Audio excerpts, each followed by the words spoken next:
Hello मित्रों, कैसे हैं आप लोग। आशा करते हैं आप लोग सब अच्छे होंगे। आज आप लोगों को इस वीडियो के माध्यम से द्वितीय चरण की जो कार्यक्रम है जाति आधारित गणना में उसको जो भरने वाले प्रगणीय जो फॉर्मेट है, यानी प्रगणक लोग को जो फॉर्मेट भरना है उस पर खास करके हम चर्चा करेंगे। जहाँ तक बहुत लोग आप लोग इसका प्रशिक्षण ले भी लिए होंगे और समझ भी लिए होंगे। यदि नहीं समझे हैं तो एक बार फिर मैं आपको इस प्रपत्र के बारे में बेहतर ढंग से आपको समझाने का कोशिश कर रहा हूँ। यदि अच्छा हो तो जरूर कमेंट, कुछ ना कुछ जरूर कमेंट करेंगे।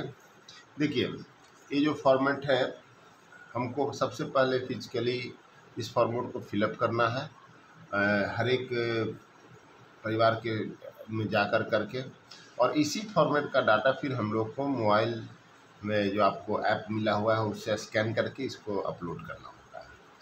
यदि इस फॉर्मेट को आप लोग अच्छी तरह से कर लेते हैं, भर लेते हैं, तो मोबाइल में भरने में कोई समस्या दिक्कतें नहीं आएगी। तो चलिए आज इसकी हर एक बिंदु पे पहले चर्चा करते हैं वन बाय वन। देखिए, सबसे ऊपर जो लिखा हुआ है राज्य, आपका राज्य बिहार हो जाएगा। जिला कोड आप लोग को जो भी जिला कोड है, जिला वाइज आपको कोड आवंटित होगा। चार्ज का कोड मतलब दैट मीन्स आपको ब्लॉक का जो कोड होता है वो आपको ऑलरेडी पहले से सब भर चुके हैं। पंचायत कोड, वार्ड नंबर, गणना ब्लॉक जो आप लोग को मिला हो, आरोप गणना भी मिला हुआ है। यानी कहने का मतलब ऊपर की जो डाटा फर्स्ट लाइन वाला है ये आप ऑलरेडी पहले सब भर चुके हैं पहला प्रपत्र में। अब आइए उसी प्रपत्र के इस्तेमाल से हम लोग इस प्रपत्र में अंकित करेंगे। जैसे वो पहले का जो मकान सूचीकरण प्रपत्र भरे थे उसमें भवन संख्या हो, तो भवन संख्या, मकान संख्या और परिवार का क्रम संख्या उसी मकान सूचीकरण की आधार से डलाएगा, और परिवार की कुल सदस्यों की संख्या। हाँ, ये संख्या घट भी सकती है, बढ़ भी सकती है। यदि किसी जो कि दो महीना से ऊपर हो गया दोनों के बीच का गैप, तो बहुत बच्चों की जन्म हो गई, बहुत लोग गुजर गए होंगे, तो ये संख्या आपकी घट बढ़ सकती है।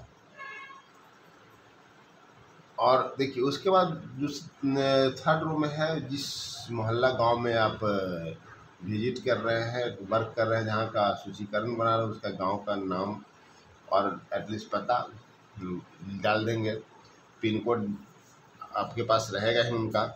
अब यह है कि परिवार के पुरुष सदस्य के जाति प्रमाण का एक जो कॉलम दिया हुआ है, जब आप किसी परिवार में जाएंगे तो बहुत लोग जाति प्रमाण पत्र बनाए हुए होंगे। यदि वो उपलब्ध हो जाता है आसानी से तो डालेंगे, इसके लिए कोई जोर जबरदस्ती नहीं करने की आवश्यकता है।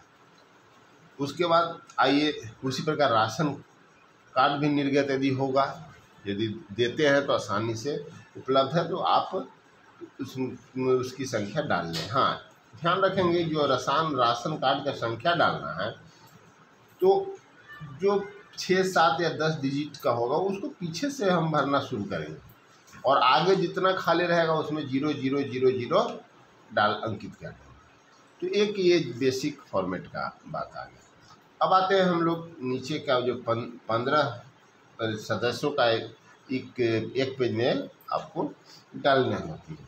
यदि वैसे भी कुछ परिवार मिले जिसमें 15 की से अधिक संख्या है सदस्यों की, तो उसकी आप अपने चार्ज अधिकारों को आवेदन दे दें ताकि संबंधित प्रपत्र आपको दोबारा मिल जाए। नहीं तो 15 सदस्यों तक के एक ही फॉर्मेट है। अब इस फॉर्मेट में है 17 कॉलम दिया हुआ है, 1 2 3 इस तरह आप देख रहे हो 17 कॉलम आपको मिलेगा। या ट्रेनिंग में आप भर भी चुके होंगे बहुत सारे लोग। तो इसमें देखिए जब जैसे ही स्टार्ट यहाँ क्रम संख्या करेंगे तो 1 नंबर में कोशिश करेंगे जो आपने पहले से मुखिया का सदस्य का नाम लिखा है उनका नाम अंकित करना है, उनके पिताजी का नाम अंकित करना है, और इसमें परिवार के प्रधान के संबंध। तो इसके लिए कोडिंग आपको यहीं पे सारा कोडिंग दिए हुए, जैसे क्वेश्चन नंबर 3 का कोड के लिए प्रश्न का उत्तर के लिए कोड यहाँ दिया हुआ है। प्रधान यदि स्वयं है तो 01, पति पत्नी 02, पुत्र पुत्री 03, पोता नाती पोता पोती ये है 05, माता पिता है 5 है, भाई बहन 6 है, बधू दामाद है 7, तो इस तरह से उनका संबंध का कोडिंग है। तो इस कोड को लिखेंगे। कोड लिखने में एक बात ध्यान रखेंगे कि कोशिश के 100% करना है कि ब्लैक पेन का ही और बॉल पेन का इस्तेमाल करेंगे। और इसमें जो नंबरिंग लिखेंगे, वो नंबरिंग लिखने में खास करके ध्यान रखेंगे, 1 को सीधा लिखेंगे, 2, 3, 4, 5, 6, 7, 8, 9 और 0। और ध्यान रखेंगे जो बॉक्सिंग हो, तो जो नंबर हो करीब करीब बीच बॉक्स में है, किसी सटा हुआ नहीं रहे, ध्यान रखेंगे लिखने के दौरान, बहुत जरूरी। चूँकि ये स्कैन होगा, तो स्कैन में जब स्पष्ट रहती है तो बहुत आसानी हो जाता है आपके लिए भी और आगे की जो भी डाटा जिसके पास जाएगा राज्य लेवल के। तो इस तरह संख्याओं का प्रयोग करेंगे, ना ही 1 में, ना ही 4 को बंद करेंगे, ना ही 7 को काटेंगे, ना ही 9 को नीचे से मुड़ाएंगे। तो ये तो नंबरिंग का सिस्टम है। अब आते हैं, देखिए हम यहाँ बात कर रहे थे परिवार के प्रधान के संबंध। यदि 1 नंबर में स्वयं नाम लिखते हैं तो उनका कोड हो जाएगा 01।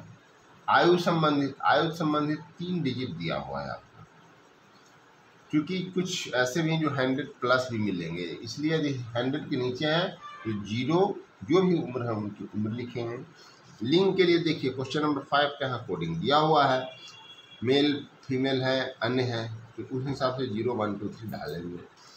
वैवाहिक स्थिति भी है, यदि अविवाहित है तो 01, वर्तमान में विवाहित 02, विधवा व विधुर है तो 03, यदि संबंध विच्छेदित है तो 4 है, और तलाकशुदा है तो 5 है। यहाँ पे संबंध विच्छेदित और तलाकशुदा का मतलब है तलाकशुदा जो धर्म आधार पे जो होता है, जो तलाक वाले और संबंध विच्छेदित जिसमें कोर्ट कचहरी के माध्यम से यदि वो अलग हो गए हैं, तब वहाँ देंगे हम कोड 4 नंबर। उसके बाद 7 नंबर में धर्म है, हिंदू, इस्लाम, ईसाई, सिख, बौद्ध, जैन, अन्य यदि कोई धर्म है तो उसके लिए 8 कोड है।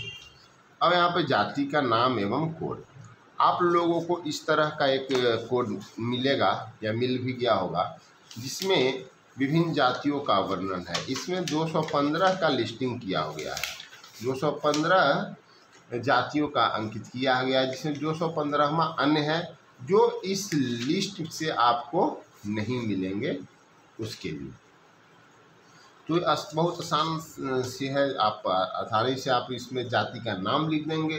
देखिए यहाँ पे है, आगे कोड है, नाम है, कानू है तो कानू के लिए 19 है। तो यहाँ यदि कानू जाति के तो कानू लिख देंगे, इनका कोड 19 है तो 019 लिख देंगे। शैक्षणिक योग्यता, इसी फॉर्मेट में आपको शैक्षणिक योग्यता का भी दिया हुआ है, जो देख लीजिए पीछे दिया हुआ है। 53 तक ये शैक्षणिक योग्यता है, जो मैट्रिक इंटर जो भी डिपार्टमेंटल है उस आसानी से पूछ करके आप इसका कोडिंग शैक्षणिक योग्यता में लिख सकते हैं। उसके बाद आते हैं कार्यकलाप मतलब जो वो काम कर रहे हैं जिनसे उनको आमदनी हो रहा है। तो कार्यकलाप का कोडिंग यहाँ पे आप ध्यान देंगे। जैसे खेतिहर मजदूर के लिए है 6, निर्माण मजदूर जो भट्ठा पे या फिर मकान में काम वगैरह करते हैं उनके लिए 7, अन्य मजदूर के लिए 8, मिस्त्री के लिए 9, मिस्त्री जो बल्ब, टीवी, पंखा, फ्रिज आदि बनाते हैं तो उनके लिए 9 है। भिखारी जो भिक्षाटन करके ही अपना जीवन यापन करता है वो भिखारी है, उसको 10। हाँ, कुछ ऐसे भी भिखारी मिलेंगे जो सीजनल भिखारी होते हैं, जैसे कहीं मेला वगैरह लगा, जैसे राजगीर मेला हुआ या फिर देवघर का मेला लगता है, तो उसमें भिखारी का काम करते हैं, बाकी दिनों अपना जाकर घर में खेती बाड़ी करते हैं। तो उनके लिए कृषक या काश्तकार का कोड डलेगा, न कि भिखारी का। फिर कचरा बीनने का काम करते हैं, उनका 11 है, और इनसे अन्य माध्यम से आमदनी होता है तो कोड नंबर 12। उसके बाद विद्यार्थी, गृहिणी हैं या फिर कुछ नहीं, यानी ये सब में से नहीं है, इंतज़ार कर रहे हैं भाई कि मेरा नौकरी कब कर रहे हैं, तो वो 13, 14, 15 ध्यान रखेंगे। 13, 14, 15 कोड वाले को कोई आमदनी शो यहाँ कोड में नहीं होगा, जो आगे मिलेगा। उसके बाद आवासीय स्थिति, आवासीय स्थिति के लिए हम यहाँ देखेंगे, जिसमें पक्का मकान है तो 01, 1, 2 या 2 से अधिक कमरा वाला है। यदि पक्का मकान 1 कमरा का 02, इसी तरह खपरेल है तो 03, झोपड़ी है तो 4 है, आवासहीन है तो 5 है। तो अकॉर्डिंग हम डालेंगे यहाँ पे 11 नंबर प्रश्नोत्तरी में। फिर अस्थायी प्रवासी है, जो यहाँ बाहर जनरली रहते हैं, यदा कदा यहाँ आते हैं, तो जनरल आदमी में ये लागू नहीं होगा। जैसे चूँकि आप यहाँ रह रहे हैं तो 01 है। और कुछ लोग ऐसे हैं तो जो नौकरी वगैरह के लिए बाहर जाते हैं रोजगार के लिए, उनके लिए 02, शिक्षा के लिए जाते हैं 03, अन्य नौकरी के लिए 04। अब कोई देश से अन्य देश में जाता है रोजगार नौकरी के लिए 05, और अन्य देश में शिक्षा के लिए जाता है तो 06। ये सब हमारा कोडिंग है, तो बहुत आसान से आप इसको भर सकते हैं। यही सब 2-3 कॉलम जो है 9 से लेकर के 17 तक ध्यान से समझना है, बाकी इधर कोई ज़्यादा इशू नहीं आएगा। फिर कंप्यूटर लैपटॉप है, उसके यहाँ कंप्यूटर लैपटॉप है तो यस करेंगे, नहीं है तो नहीं करेंगे। और फिर 14 नंबर में मोटरयान की बातें हैं, 2 पहिया वाहन है, 3 पहिया, जैसा है आप पूछ करके लिख सकते हो। फिर कृषि और भूमि का भी है, यहाँ ध्यान रखेंगे डिसमिल और एकड़ में है। तो डिसमिल का कहने का मतलब जैसा कि आप लोग जानते हो भी होंगे, नहीं जानते हो तो ध्यान दीजिए कि लमसम 3 डिसमिल जो होता है, 3, 3.25 से 3.5 डिसमिल तक होता है एक कट्ठे में। कोई हिसाब से आप कैलकुलेट करके उनको लिख सकते हो। और 100 डिसमिल में 1 एकड़ होता है, उसके अकॉर्डिंग आप यहाँ कोडिंग डाल सकते हैं, उसमें कोई दिक्कत नहीं है। फिर आवासीय भूमि, आवासीय भूमि जो है यदि उसके पास नहीं है तो 01 डालेंगे, यदि 5 डिसमिल तक है तो 02, 10 डिसमिल तक है तो 3, इस तरह से कोड हम इसमें डालेंगे। और 17वां जो है सभी स्रोतों से मासिक आय, जो भी वो काम करता है उससे आय से संबंधित कोड यहाँ पे लास्ट में दिया हुआ। तो कहने का मतलब कि जितने भी इसमें सूची डालना है उसका कोडिंग यहाँ दिया हुआ है। और इसके अलावा एक प्रपत्र है जाति का और शैक्षणिक योग्यता का, ये 2 कोड आपको अलग से। उसके बाद जब सबसे नीचे वाला भाग में आवेंगे तो यहाँ देखेंगे प्रधान का क्रम संख्या है, उनका हस्ताक्षर लेंगे, प्रगणक अपना हस्ताक्षर करेंगे, और जब ये काम कंप्लीट हो जाएगा इस पे, तो हम इसका इस मोबाइल पे जाकर करके हम ऐप के माध्यम से अपलोड करेंगे।